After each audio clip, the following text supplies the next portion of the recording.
Good afternoon. In compliance with Chapter 551 of the Texas Government Code, I call to order a regular meeting, a regular voting meeting of the Public Facility Corporation Board of Directors of the Austin Independent School District on Tuesday, July 23rd, 2024 at 6:03 p.m. A quorum of the board is physically, pardon? 4:03. Military time, sorry. 16:03. You got it? A quorum of the board is physically present at the AISD Central Office to conduct this meeting. This meeting is streaming live on AISD TV and Apple TV. It is also being broadcast on cable channel 22 through Spectrum, Astound Broadband, and on channel 99 through AT&T Uverse. Closed captioning in English is available on these platforms for individuals who are deaf or hard of hearing. Thank you for joining us. We will move to the approval of the agenda. Secretary Boswell, do you have a motion to approve the agenda? I move to approve the agenda.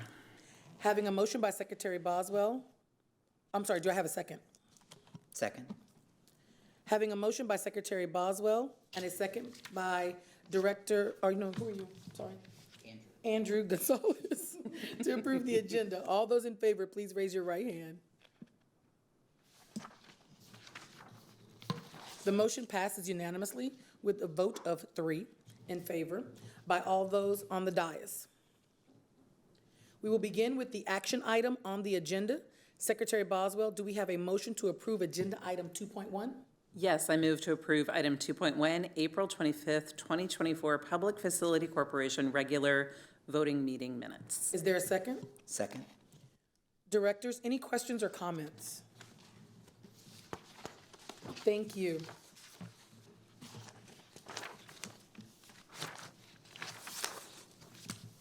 Item 3.2, in April 2024, the AISD Public Facility Corporation Board authorized the superintendent to enter into and execute a service provider contract with Bracewell LLP to provide legal counsel services for the Public Facilities Corporation.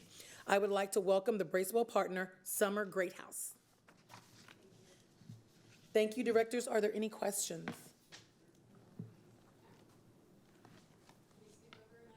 I think we did. Did I? Did I miss the whole page? 3.1. Oh, my apologize. Welcome anyway, Ms. Craven. How are you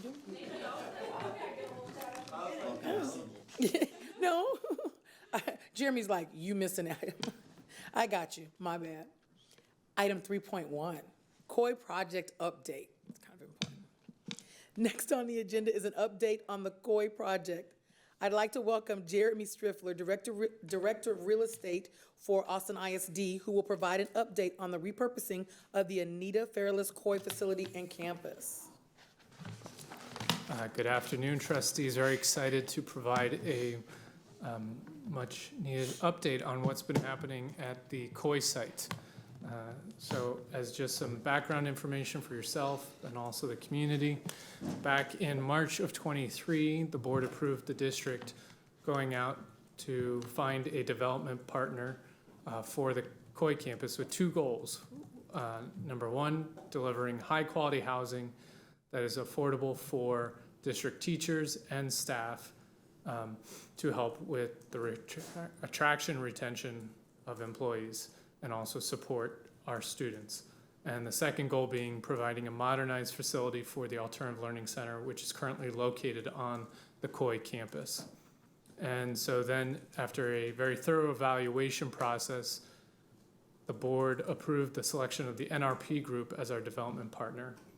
And as a reminder for everyone, the NRP group is responsible for building, operating, and managing the housing. They will act as the landlord. The school district will be responsible for building and operating the school building, the ALC.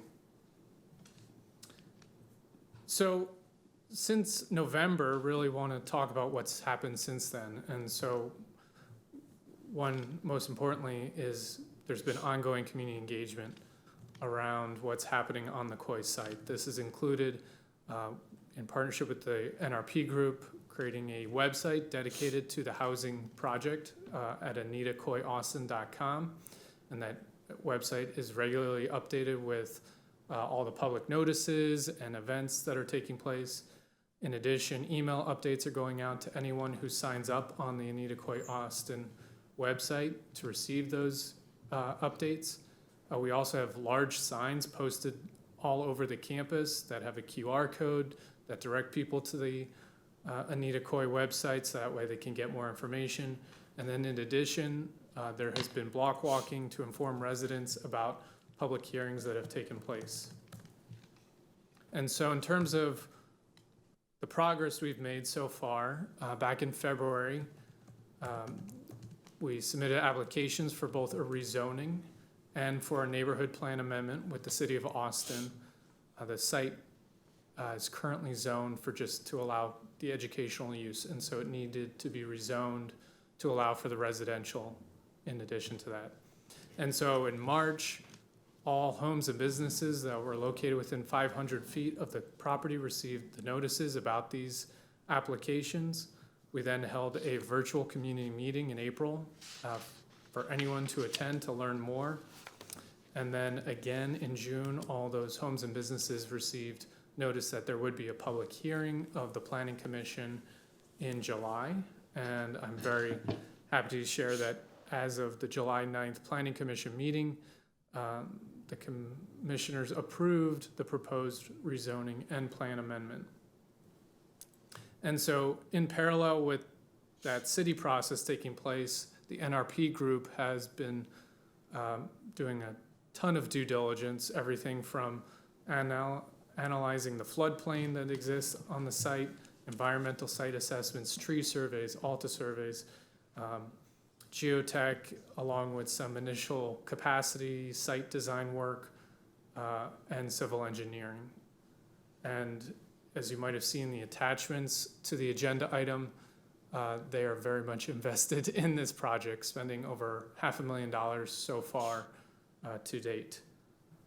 And so, as you have seen in the past, but want to again reminding everyone, this is the conceptual site plan, essentially a new modernized facility for the ALC and 2 apartment buildings.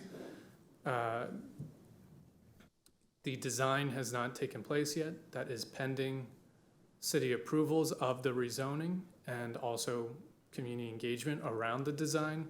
But this is just to give kind of conceptually the feel of what the future of the campus will look like. And so with that, our development partner has presented, one, we have our conceptual unit income limit mix.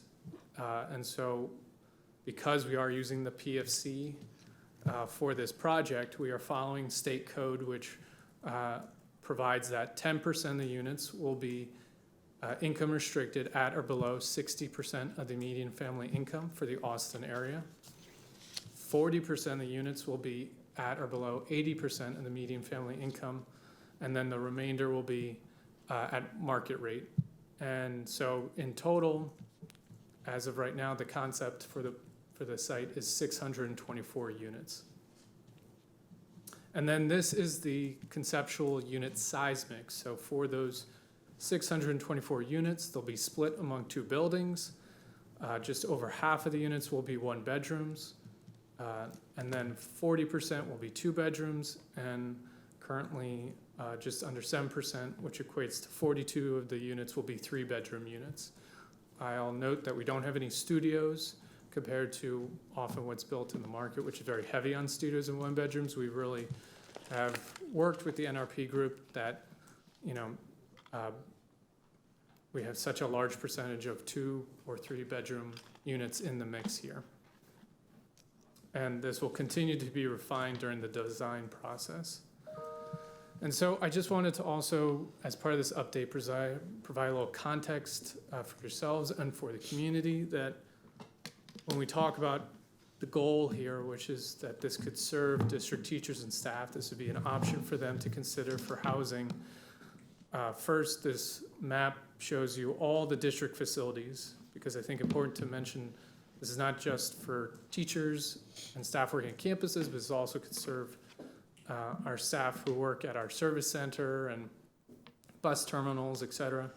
And so you can see all the campuses that are located, over a dozen or more, within just a 10-minute drive time, which is It'd be a very desirable commute for anyone in Austin.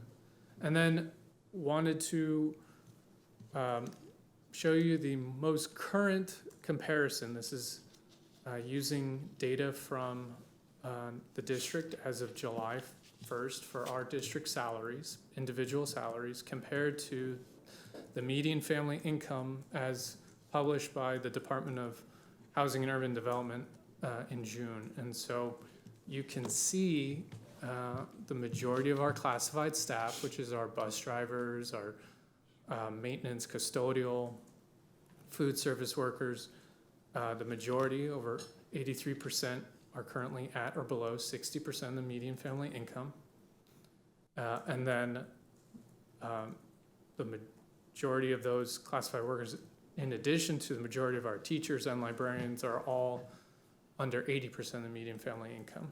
And so in total, 83% of our staff is at or below 80% of the median family income, which is, again, what we're targeting with those income-restricted units. Albeit this is based on their individual salaries, so we don't have data on what their full household income looks like.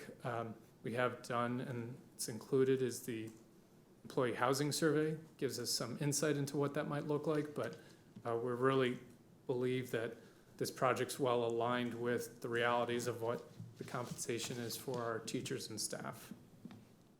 And then I also just wanted to share this kind of our district employee demographics to just make clear who are we talking about too. And because we can say teachers, we could say bus drivers, et cetera, but thought just interesting, especially relative to the targeted location in East Austin, the demographic makeup of our employees, which very much is reflective of the students we serve as well.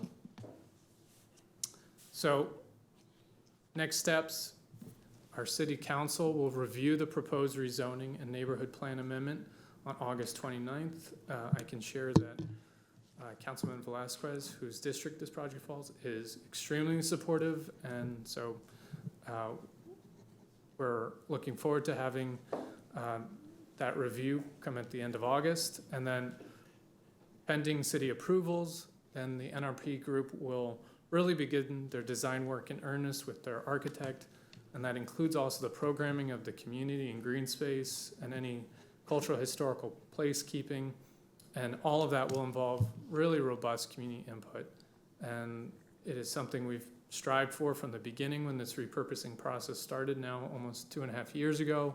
And to continue with that is making sure that not only district employees as part of the community, but also our neighbors feel that they have a clear voice in this and in terms of shaping what the future of this campus looks like. And then at the same time as the housing is being designed, we also will start designing the ALC, the modernization. And so we have hired an architect for that, and already underway, Dr. Terrence Green, who's an associate professor at UT Austin, he's been conducting an ongoing program evaluation, and that programming will really help inform the design. And so our aim is that at the start of the school year, in kind of September timeline, is that we can start having that design work start, led by the architect, but with a committee that is made of district staff, students if possible, but also families and certainly community members.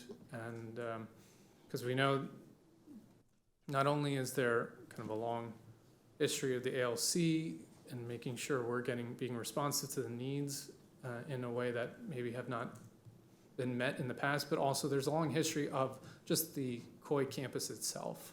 And one thing we've worked with the community over the last few months is creating a timeline, and that's up on the district website, so people can see that not only this conversation around housing on the site, but just the education use goes far past when the repurposing started, but is basically decades in the making.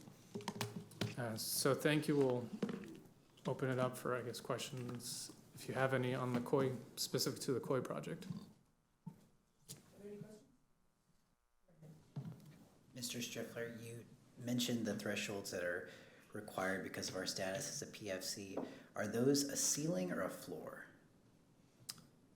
I'd say those are currently a floor and where we're at with the design is, I think there is conversation to be had as we will go into negotiation in earnest. That is something that our legal counsel can address. The next part of the next steps as design goes is a memorandum of understanding, which says this is how many units are being built, this is the income mix for that building, this is the unit size mix, and that all then informs the long-term lease that we'll be entering with the NRP group. And so I'd say it's a floor at this time, and something would want to hear from you all if we want to push beyond what the PFC requires by code. Thank you. That was going to be my next question, is how set in stone are the thresholds that are detailed on slide 7 and slide 8? Because personally, I would not be comfortable with this as it's detailed here. And I would like to engage in further discussion about what the breakdown would be, both in terms of the unit size and the income thresholds that are detailed here. But thank you. Yeah. Yeah, and Director Gonzalez? I was going to say Trustee Gonzalez. And so that's a great question. And one of the things I want to, communicate to you all is that this opportunity that we're going to have together with a development partner and with our council is going to allow for that conversation to occur, because I do want to also acknowledge that for any adjustment, there will also be an exchange on the other end. And one of the things that we're trying to accomplish is to develop Alternative Learning Center, and I hope that we call it something different than that when this is all said and done. But this kind of opportunity affords itself in a way that it hasn't previously. The Alternative Learning Center has never been in a previous bond. It's been moved around multiple times, and one of the things that we talked about as an organization with the full board over a year ago was the need to really think about the services that some of our most vulnerable student groups need. And so I just want to recognize that as we go through this, for lack of a better word, negotiation with the developer, we're going to have that kind of other conversation as well. So yes, it is a floor. Definitely want to explore it further, and looking forward to doing that. So just so I'm understanding, you're saying that if there were adjustments to the breakdown as it's detailed on 7 and 8, those might come at a cost of investment in ALC? What I would say is that the underwriting or the buildup of the deal is going to be adjusted in some way, which will have an impact on the investment associated with the Alternative Learning Center, because it's all connected. We're really trying to leverage the Alternative Anita Coy site to develop this asset that meets needs within our community and address affordability the best we can, and also create a new space for the Alternative Learning Center. So all those things are kind of all wrapped together. And I just want to acknowledge that moving ever so slight an adjustment here will require some type of adjustment on this other end. And as long as we're having that dialogue, I think we're going to be in a great space. But I just want to make sure that I communicate to you all as the corporation that is something that we'll work through with the developer. Okay, thank you. Last question. Is there a ballpark on when that determination would need to be made by? Like when would we need to have a final decision on what the breakdown is in terms of the units and the costs and what's going to happen with the LC? I would say it's likely in the next 60 to 90 days. Okay. So NRP wants to make sure that we've secured city approvals for the rezoning, because that leads to everything else, but they'll then with that be ready to start negotiating such a harsh word, but like really to Superintendent Secur's point, like we need to start locking in on what is the unit mix, because that does impact construction costs. It impacts everything else. And I think it's important to, again, emphasize that the ALC is not being funded by the 2022 bond or any future planned bond, nor using money from the general fund. And so we are leveraging this transaction, for lack of a better term, and potentially other real estate investments to fund the ALC. And so there might be choices we have to make. We don't know that yet at the time. We have not gotten into the numbers with them yet, because we're in this phase of due diligence and securing city approvals.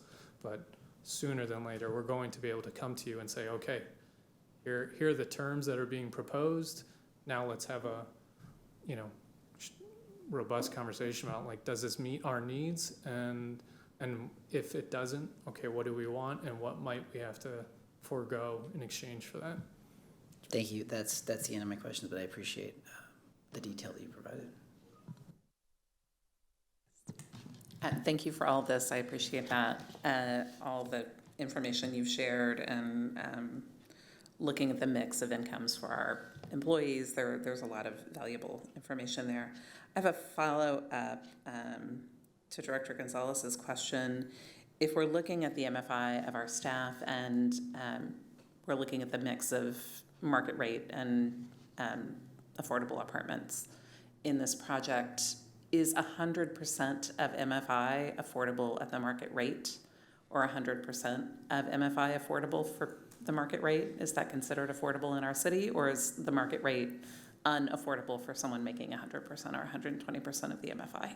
So typically, 120% is about market. So 100% would be more affordable. I will say there is a huge influx in East Austin of studios and one-bedrooms that actually is benefiting at the moment, because if you've noticed, rents have been pushed down. So the market rate units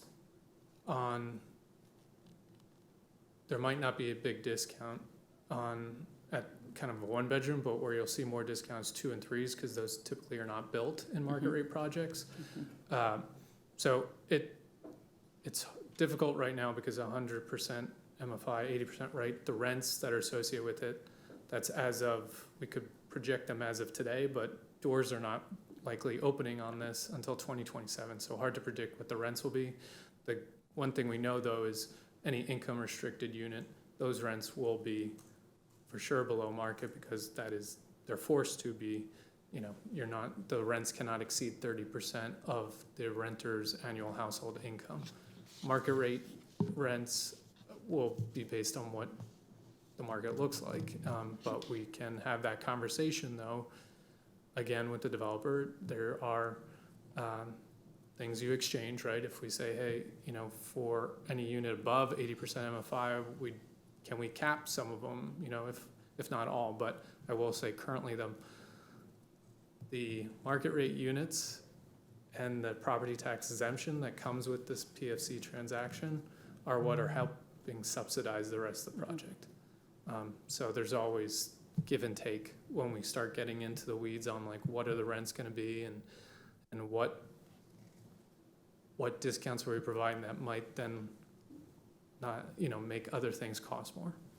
Thank you for that. And I have a question. Is the mix of affordability distributed equally across the apartment types? Yes. And is that required of a project like this? That will always be the case when we do this, unless we choose to go above that floor? You could always have additional apartments, but at a base level, if there is a 3-bedroom unit at 60%, then there's a 3-bedroom at the market rate. Okay. Like, there has to be parity in that mix. So they can't make all the 1-bedrooms Correct. affordable. Okay, Correct. Thank you. That's helpful to know.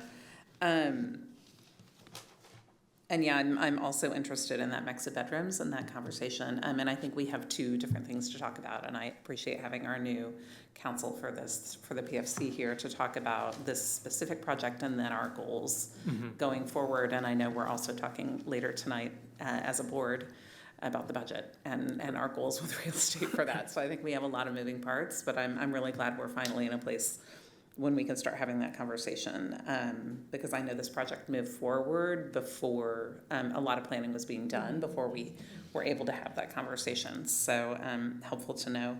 I have a question about slide 9.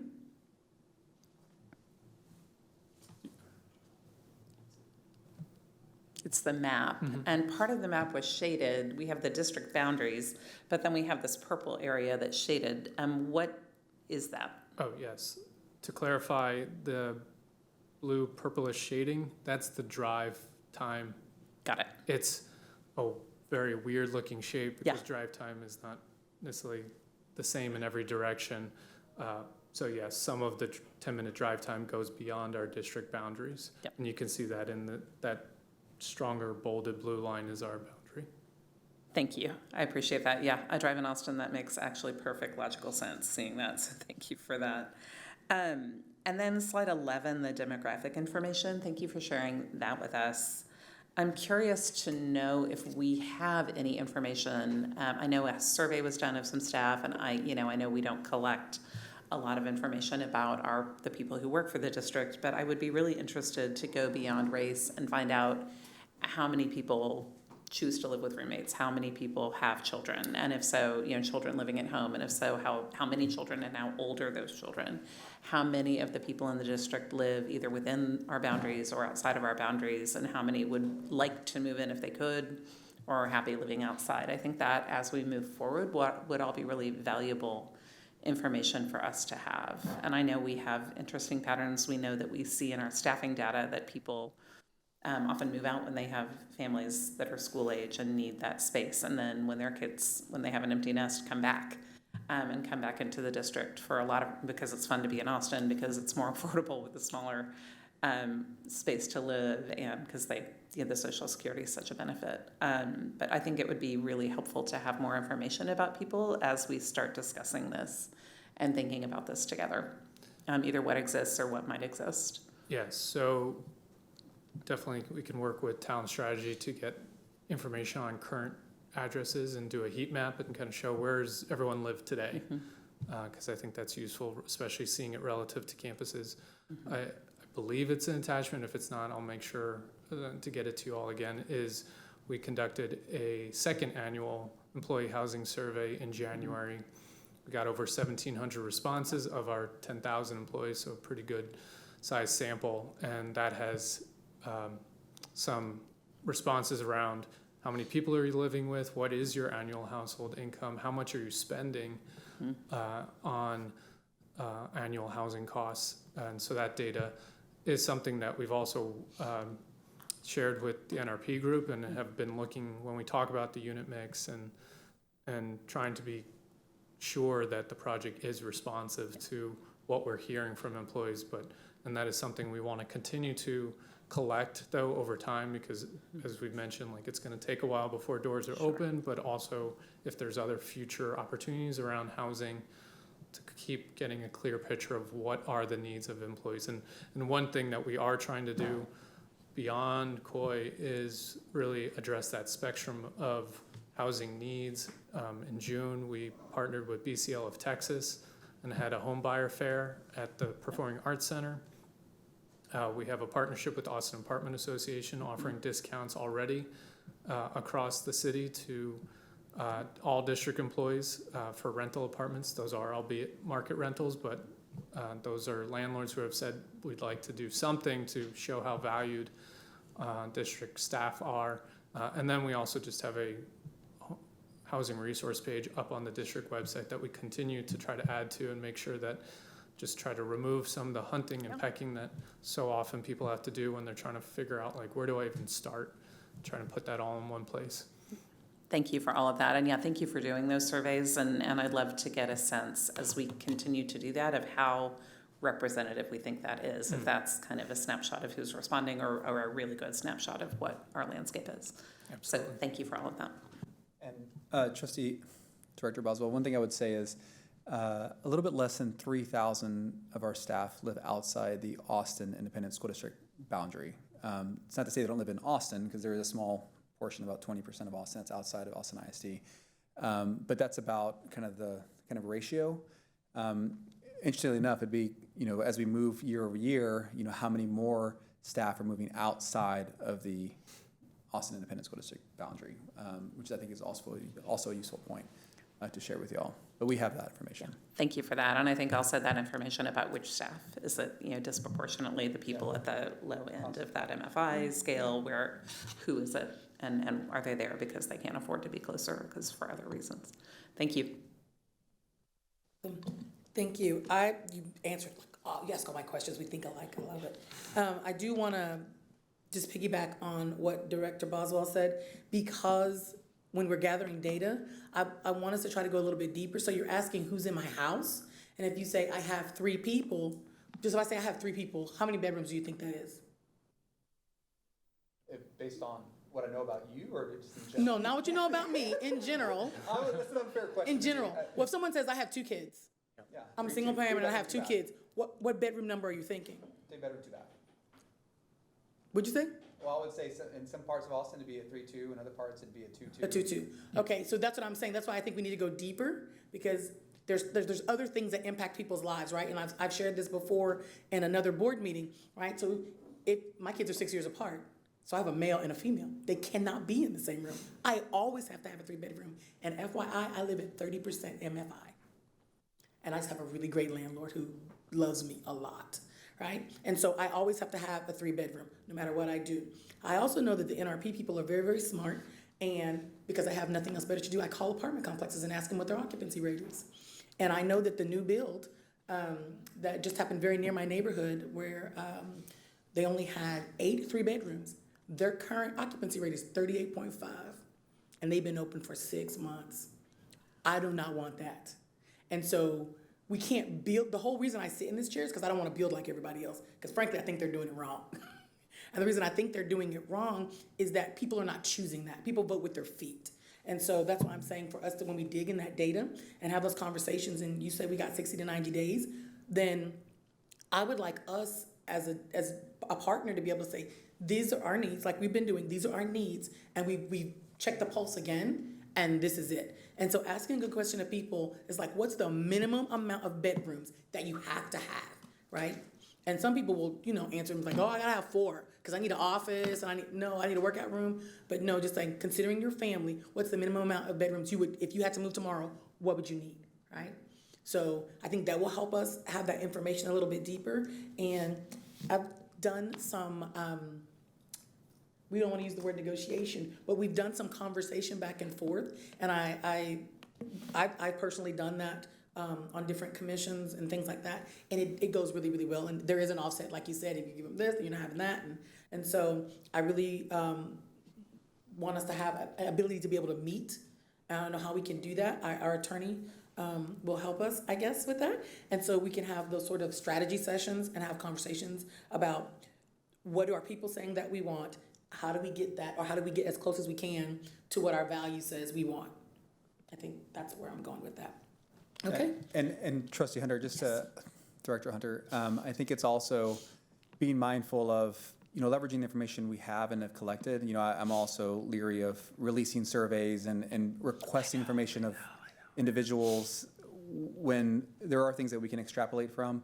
Yeah. And so yes, to all of this. And so we'll work through that with our council to make sure it's the right mix of kind of information and negotiations as we move through this process. If I may add, one thing that and I hope this will be the start of encouragement, is that pending city approval, which I know feel confident about, and we go into the design process, we need our teachers and staff to show up for that. We need them to be part of the conversation around what does the whole campus look like. Obviously, there'll be separate conversations for the ALC, but what does the housing look like? And that is a great way for us to ascertain, like, how many bedrooms do you need? Is this viable to have some 4 bedrooms? Like, we need to have that conversation. If that's kind of the direction you're going, we need to have them verify that for us, because that's the time to get it into the fold. Perfect. And not tell us when hammers are swinging, oh, I needed this. It's like, so I hope that our district staff will be very participatory in that process. And Excellent. I never ever want to chime in after someone's already spoken. You know how I don't like to do that. But I also want to encourage the corporation and you all as directors to think about this as a portfolio. And so, we may not get everything we want in every project. And there are multiple assets that may be leveraged through this process. And so just always be kind of acknowledging that, there are going to be other things that we'll get to consider along the way. And so as Jeremy said, yes, we'll be able to work with our partners, but I just don't want to set the expectation that everything we'll be able to get in. But there'll be other opportunities. Yeah, we've been working here long enough to know that. Okay, yes, please. So I have one quick follow-up to something President Hunter shared, which is that lack of occupancy in those 3 bedrooms, and really trying to figure out the why. And I happened to live in New York when I became a parent, and had a kid who was almost 4 when we left, and lived in a very small apartment, and knew lots of other people with kids who lived in very small apartments. And I think as our city becomes more dense, that will become a more attractive thing to people if we make it attractive for people.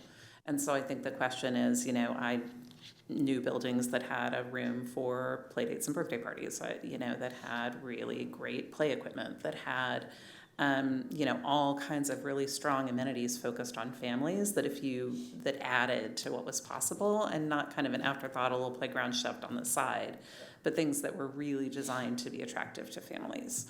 Had storage for kids' bikes, so you didn't have to haul it up to your apartment every time you went out to ride. A lot of really, fencing, whatever it is to keep kids safe and to make apartments work for families, and also to create that community, to create what I am lucky enough to have on my street, where I walk outside and we have neighbors and we know each other. So what we can, as we talk to our staff, really figuring out who's doing that well in Austin, if anyone is, and if no one is, using what we know about kids and families and the knowledge we have in our staff to really lead the way on that work, to make these places families want to be, and families see as an asset, not as a second best to having. It's kind of nice to not have to mow your lawn and not have to, and how can we do that where we're creating that possibility and that attractor for people. Thanks. And one thing, Director Boswell, I also want to think about how to pull in those who have not joined aisd. A lot of what we talk about is retaining and attracting, staff to work within aisd. And there are many individuals who don't work with us that could live in this apartment complex as we move forward. So just thinking outside the box of how we could get that. You think about someone entering the workforce, coming to work with aisd, maybe outside the region, not having it's a great location, tons of opportunities, amenity-wise around the location site. So just wanting to think about that as well, right? It's those who have not even joined us that we'd be looking to attract as well.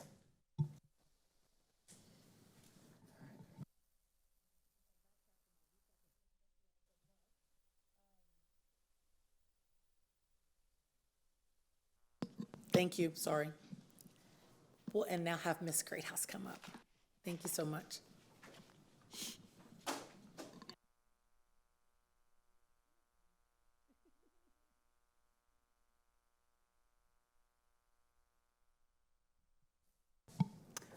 Hi, good afternoon, everyone. My name's Summer Greathouse. I'm your legal counsel, so thank you so much for having me. And I want to say before I get started, I'm already so impressed with your level of attention to detail and conversations you guys are having, your staff. You guys are miles ahead of usually kind of when I step in to talk about these things. So I feel like I should have gone first, because we're gonna talk about some very basic things. And then, obviously this is just the start of a conversation for us to understand the direction that you guys wanna go and help you go in that direction. So just kind of stepping back, and I think you guys, obviously have already formed a PFC, so you probably understand a lot of this, but just as a refresher, so Public Facility Corporation, it's formed by statute. It's governed by Texas Local Government Code, Chapter 303. And what it does is it allows certain... You can keep going. Okay. It allows certain sponsors to create public facility corporations. And those sponsors can be cities, counties, school districts like yourselves. We've actually represented a hospital district and a community college district, the Alamo Community College District in San Antonio. They actually have a project that was done through a public facility corporation. And so what the Public Facility Corporation does is it allows these sponsors to create this entity that has certain rights and certain abilities to offer subsidies or to issue bonds that are tax exempt, that allow projects to happen. And any public facilities can be any real personal or mixed property or an interest in property that's devoted to the public use. So that's pretty broad, right? So public use in this instance for what you're talking about is an apartment complex, and that qualifies under the statute. And so one of the things that we did also want to mention is that your board, obviously you guys are the board now, That doesn't have to stay that way. It can be fluid. So I just want you guys to think about some additional opportunities that are out there. Public facility corporations are very flexible entities. So it means you can do a lot of different things with them, and we can configure your deals differently. We can configure your board differently. If you guys wanted to bring in, for example, other folks, if you wanted to bring in folks to be advisors, to have advisory committees. So the San Antonio Housing Trust Public Facility Corporation, which is probably, I would say, if not the oldest PFC that's doing housing, one of the oldest, and has certainly done probably the most number of deals of just about any PFC. They recently did just a restructuring of their board, and instead of having city council members, which is what they had previously had, they brought in folks from the community. So they have folks who are on the housing advocacy side, folks who are economic development folks. So just want you guys to think through that as you move forward through this process, that this isn't, what you have right now isn't what you are stuck with. So we talked about the fact that the purpose of a PFC is to own a public facility. So in this instance, you're a public instrumentality, you'll partner with a private developer, in this case, NRP. The goal of this program is that you're able to leverage your subsidization through the tax exemption and through other rights that you have, so that you can create public facilities without additional investment of public dollars.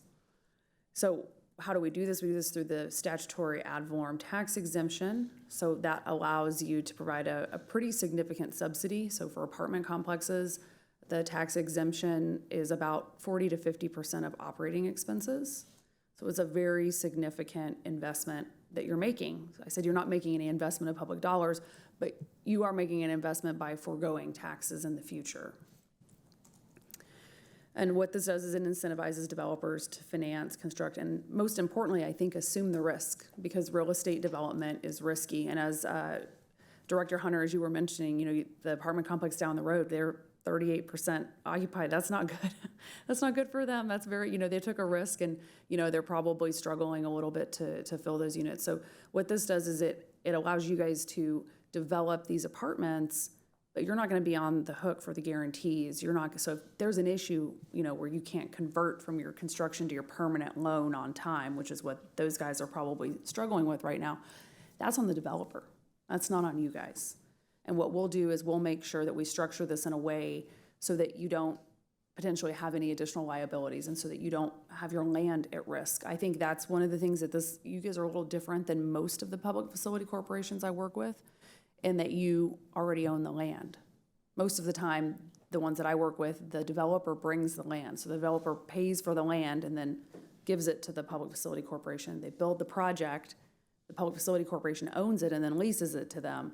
But there's basically no investment. So you guys, in this instance, we have to be mindful of the fact that you have this land and make sure that there's no opportunities. If there was a foreclosure in the future, the very unlikely possibility that happened, that you're protected.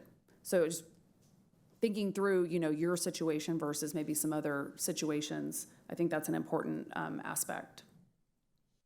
So one of the things that the PFC will do, and I think that I'm not sure you guys have made this decision yet, but I wanted to mention that if you transfer the property from Austin ISD to your public facility corporation, it does give Austin ISD some liability protection, because it's a separate legal entity. So Austin ISD no longer owns that piece of property.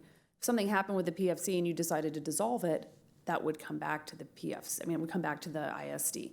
But for purposes of, if there was to be a lawsuit, someone slipped and fell at the apartment complex, the PFC will be named in the lawsuit. That will happen.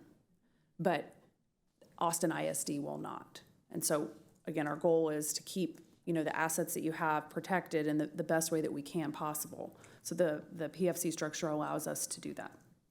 And then, as was mentioned earlier, this is just statutory for your property tax exemption. 40% of the units are at 80% of area median income, and 10% are at 60% for new acquisition or for new construction.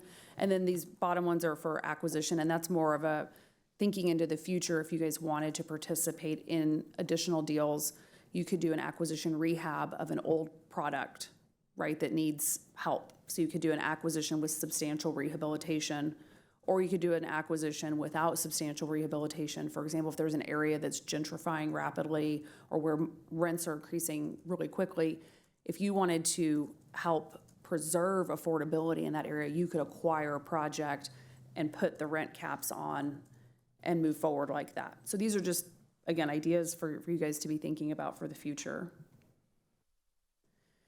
Examples of PFC uses, so promoting economic development, and I think this really goes to what was mentioned earlier about kind of some give and take on projects. So one of the things that we try to work with our clients on is understanding what your needs are for each project, and each project is very different. And so, for example, and I use the San Antonio Housing Trust as an example because we've been working with them for many, many years. And so they have done a lot of different types of deals. So they've done deals where they've gone into the east side of San Antonio, urban blight, an old air conditioning manufacturing building that was crime-ridden, falling down. It had been a eyesore on the city of San Antonio for about 40 years. They've been trying to redevelop, trying to get people to come in and invest, and no one would bite. And so the San Antonio Housing Trust is partnering with a developer, and they're doing a deal. They're not getting super low affordability, so they're not getting, their deep AMI 50% or 30%, which is what they typically look for. They said, no, we'll do the statutory minimum in terms of affordability, but in exchange for that, we are redeveloping this part of town that has been an eyesore. And so we're no longer going to be investing in our police and our fire and dealing with this. There was some environmental remediation that needed to happen. So we're able to clean up that particular plot of land to hopefully help that neighborhood, not be subject to all of the bad things that were going on there. So that's an example of a project being done for economic development. And it's just to give you an example of what to be thinking about in terms of not every project's going to give you everything. So you need to look at every piece of land as if it's its own, it's its own unique child, and make sure that we're giving that child what it needs to be successful going forward, right? So looking at the positioning, looking at what the market requires or what the market's saying, right? Not every piece of land is appropriate to have 3-bedroom units, right? So it might be more beneficial to have studios and 1-bedrooms in certain areas of town if that's what the market requires. The city of San Marcos recently passed a rule on certain affordable housing projects where they had to have a certain number of units, both at 30% and 3 bedrooms. And some of the projects are having a hard time actually filling the 3-bedroom units and the 30% units, surprisingly. So it's just you can't kind of shoehorn everything into the same cookie cutter mold, right? Additionally, the PFC can allow you to provide deeper affordability.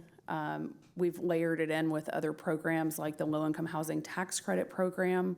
That's something that you guys could move forward with in participating in that program. That program actually is a very good way to provide deep affordability because there is a much higher subsidization because you're getting free money, right? The tax credit program is a way to provide free equity into deals. The deal you're going to be doing with NRP, they're going to have an equity investor who's going to be looking for a certain amount of return, and that's going to potentially restrict your ability to provide very low affordable units, right? That deep affordability. In the Low-Income Housing Tax Credit Program, that equity comes from the tax credits that are given to the project that are then sold in the tax credit market. So it's free money. And that tax credit investor is not looking for a return because their return were the tax credits that they bought. So they've already gotten their return. So that program is structured very differently, but PFCs participate in that program all the time because they allow you to have the property tax exemption, and that provides even more affordability. So that layering those two programs together could be something in the future that you might want to look into doing that would allow you to maybe, the Anita Coy project, you've got other goals based on the learning center that you're wanting to build there, but you could think about another site for a low-income housing tax credit project to provide that really deep affordability to maybe reach other folks you're not reaching with the Anita Coy site. So again, just trying to throw out some ideas. And I know I'm going fast and it's a lot of information, but I'll be around for you guys to ask questions anytime. Seriously, through your staff, through whoever, I'm always available. Another program is the 4% low-income housing tax credit program that is similar to the 9%. In that instance, you would also issue bonds, and there are fees that come associated with issuing bonds that you could collect. So it could be a potential revenue source for the district. So that's something else to think about. And then finally, essential function bonds are another way that PFCs can participate in self-development. In that instance, you would actually own the project yourself, which is, I think, can be a little riskier than some of these other ones, because in the other ones, you're owning it, you're leasing it, and then a developer's taking on kind of all of the responsibility. With essential function bonds, you must be the sole owner of the project, so therefore more risk falls on the PFC. So that's something to think about, but it is a new and innovative way to allow for additional affordability to be done on these deals. I don't think I would do my first PFC deal as an essential function bond deal, but it is a structure that's out there. And then additionally, PFCs are more than just housing. I mentioned earlier, it's a public facility. So examples of other PFCs that own something other than housing, you have the Austin Convention Enterprises actually owns the Hilton Austin Hotel. And then the San Antonio and Bexar County Soccer PFC owns and manages the Toyota Field Soccer Facility. So those are other things you can use a PFC for. It's not just about housing. That's really what it's been utilized for, and I think what it's gotten the most media coverage for sure. So we talked a little bit about the developers. They assume the financial risk, so they're the ones that sign the guarantees. They would bring a capital stack to the project. And this is kind of the traditional PFC, what you're doing with Anita Coy, not the other ones that we talked about, the low-income housing tax credit. They would provide insurance and indemnification. So that's a really important piece, I think, for me and for you, is to make sure that, that they've got you covered. And so we've been doing this for a long time. Obviously, we've had things happen. We've had a project go into foreclosure. We've had people die. We've lawsuits. Right now, one of my clients, the developer is doing their construction and it's flooding the next door neighbor. So they have sued. But the developer's providing all of the legal defense. They're indemnifying them for any expenses that they're on, because that my client's in-house counsel is having to deal with it a little bit as well. So they're indemnifying them fully for all of those items.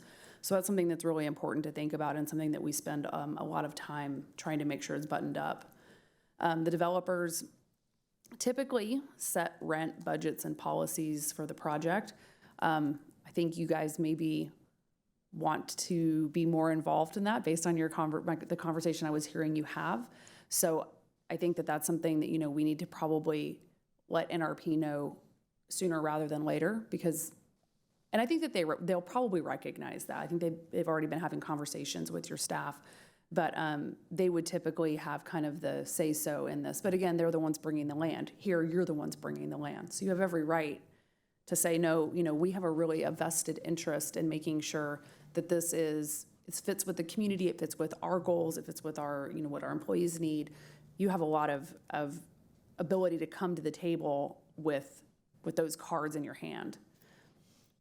We'll also make sure that they are responsible for compliance and reporting. So based on the last legislative session, there are now more reporting requirements that PFCs have to comply with. We put all of that obligation on the developer, make sure that they're the ones who are making sure that if it says there's 10% of the units at 60% of area median income, that is, in fact, what's there, that they're not at 8% or 5%.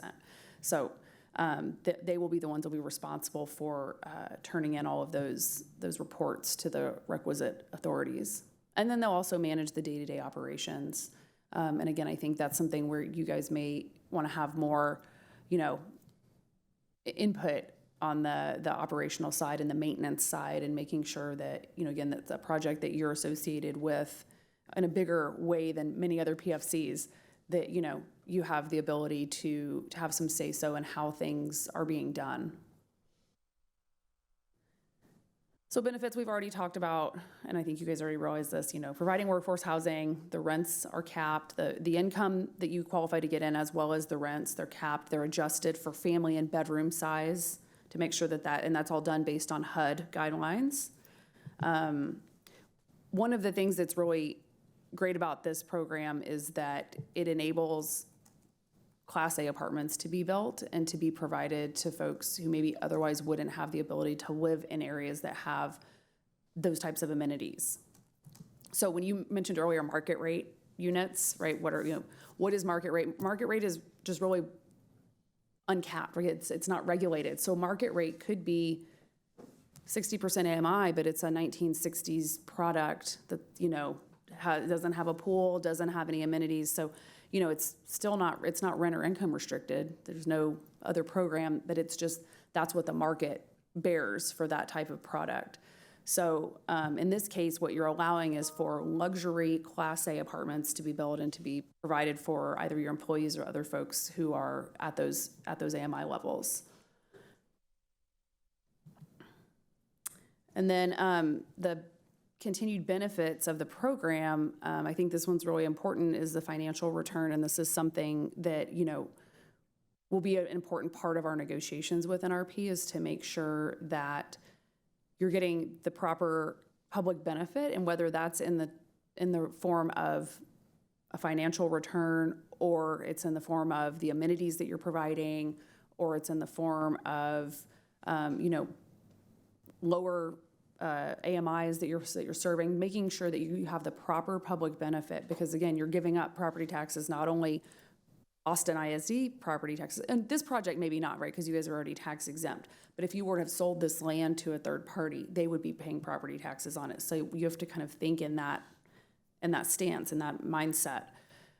So we want to make sure that your return is requisite for what you're bringing to the deal, and again, this deal bringing the land as well. So typically speaking, we would charge an upfront fee, like a structuring fee, and then there'd be ongoing fees, would be in the form of lease payments. And then if the developer was ever to sell their leasehold interest in the land, so you would have a new tenant, you would get a portion of that sales price. So you'd either share in like a percentage of the net proceeds, or you would share it through like a commission, like a gross fee, so like 1% of the sales price or something like that. So we like to negotiate that in upfront. And I think that, obviously, as was mentioned earlier, there's going to be some give and take depending on the other things that you want. So if you're wanting them to, provide additional amenities other than what they would typically provide, your financial returns may be less. So that's something to always keep in mind.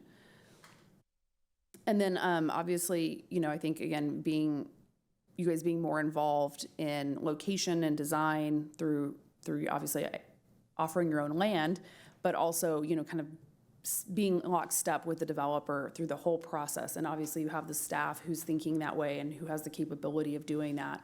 So you guys are far, far in advance of many other folks that I work with. And then also, marketing to your employees and making sure that they have an opportunity to participate in this project as well. And then we'll talk about the risks. I've already kind of hit on this a little bit. If the biggest risk is just not making as much money as you want, right? That's what typically would happen. They're going to say, we're expecting to make X amount, and you're going to share with us in the fees, and then they don't make X amount and it's something less. That's the biggest risk, because it's real estate, and real estate's always got some level of risk associated with it. The second bullet point, I think, is the one that we really need to focus on, is to make sure that you can't be removed upon foreclosure and lose control, right? Because this is your land. So we're going to have to make sure that the developer and any lenders and any equity providers that they are engaging with understand that from the get-go. And that's not unheard of. The hospital district I'm working with right now, they brought their own land to the deal, but we just were very upfront with everyone and said, look, absolutely not. We will not sign your mortgage, and that's just it. And it may affect, again, the financials of the deal, but I think that's an important factor for you all. We mentioned earlier getting sued. And then obviously because you're a political body and we're subject to Open Meetings Act, folks may show up and may have opinions, and there's nothing wrong with that. And so that's it. That's my presentation, and hopefully I didn't go too fast or give you too much information, but available for any questions. Does anyone have any questions? Go ahead. Yeah, and thank you so much for this. Really appreciate this and appreciate having you here as really someone who can help us think through our goals and how we use this opportunity as a tool to help us achieve some really good things and some really good public benefits for our district and our community. So thank you for that. It's exciting to have that. And at the same time, also want to thank Mr. Striffler for really seeing the possibilities here of what became an idea from our bond and really turning it in a different direction. I'm excited to see what we're able to get done with this. So thank you. Really love your guidance on next steps in terms of the board doesn't have to stay this way and what we might look at with our bylaws, which are, you've seen, and are very basic, about as basic as it's possible for them to be, which can be a good thing, or maybe there's an opportunity. And then also really thinking about who we might bring to the table, either as committees to advise the board, or perhaps adding a couple of people on our board from the community. So really would love to know, should one of us speak to someone at the San Antonio Authority? Should that you work with San Antonio Housing Trust? Should we schedule a meeting to really take a dive into our bylaws and have that conversation about what we might look for? I think some of this is going to be moving quickly, and I'd rather be ahead of it than behind it. So would love your thoughts on that. Absolutely. So yeah, I think that, having a conversation, Pete Alanis is the executive director of the San Antonio Housing Trust, and he's been there for about 5 years, and before that worked at the city of San Antonio and in the housing department there. He's a great resource. He's got a lot of innovative programs and a lot of great ideas. I think they're really an industry leader in terms of PFC, policies and direction.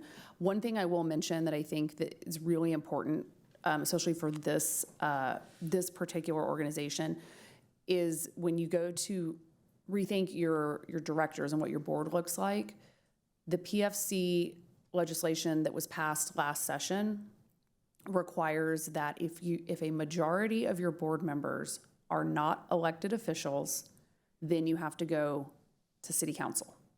So you have an additional layer of approval, which could, the city may not have the same goals as Austin ISD. They may not have your best interest. So you would just need to have a majority of your board members be elected officials, right? And then you could also, what the San Antonio Housing Trust has done is they have 7 board members, 2 of which are community members, 5 of which are city council members, and then they have 4 or 5 other folks who sit on as advisory members. And so they participate in full discussions. They, are respected the same. They have ideas. They serve on committees. They receive everything that the rest of the board receives, including executive session, and they're counted towards a quorum as well. So anyways, I think that's something to think about, is having that flexibility, but we do need to keep in mind, we don't want to make life harder. So great question. Thank you. Thank you.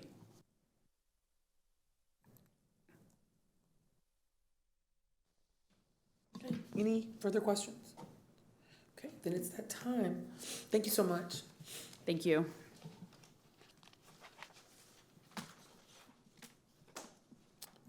Secretary Boswell, do I have a motion to adjourn the meeting? So moved. Is there a second? Second. Having a motion by Secretary Boswell and a second by Director Gonzalez to adjourn, all those in favor, please raise your right hand.